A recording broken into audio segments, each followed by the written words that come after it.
So that is the Sharia. So therefore every Muslim has to try to implement the Sharia completely, as much as they are able in their life, both individually as individuals and collectively as nations. We have to implement the Sharia both individually and collectively, because Islam is a complete way of life. It is a deen. It is a deen. This word that they use, religion, you have to understand, the word that is used, religion, does not sufficiently describe Islam.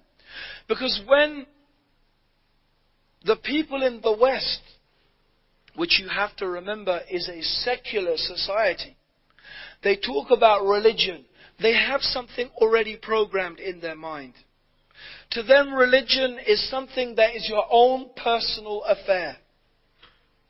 It's your own personal business. You go to the church, you go to the synagogue, you go to the gurdwara, you go to the temple, you go to the mosque. In their idea, that's it. Your religion is something in your own personal life. But as for government, as for rulership, as for the laws through which and by which we live, then that is not in their mind the realm of religion. That is not in their mind the realm of religion. This is not the case with Islam at all. Islam is comprehensive. It covers, the Sharia covers every single aspect of the human being's life. It does not only teach us about how should we embark upon our journey to Allah. It does not only teach us about how should we behave and what are the manners that we should display in front of Allah, our Lord. How we should worship Him. How we should have a relationship with Allah. That is not the only thing that Islam teaches about prayer and charity. No.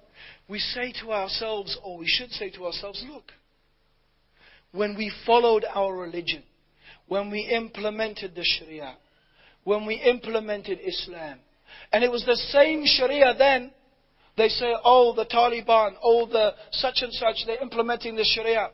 In the times when Islam was producing the greatest scientists in the world, when scientists, Muslim scientists were discovering optics, when they were discovering the secrets of medicine, when algebra was being invented, when they discussed theories of gravity and atomism, the same Sharia was being implemented. But it didn't make the Muslims backward, it made them forward.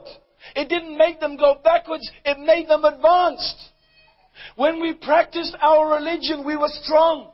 And we became weak. And we became weak. And we became backward when we left our religion. When we abandoned Islam. And we tried to imitate the West. Then all that happened to us was humiliation. As we find ourselves today. Nations humiliated. Because we have abandoned the law of Allah.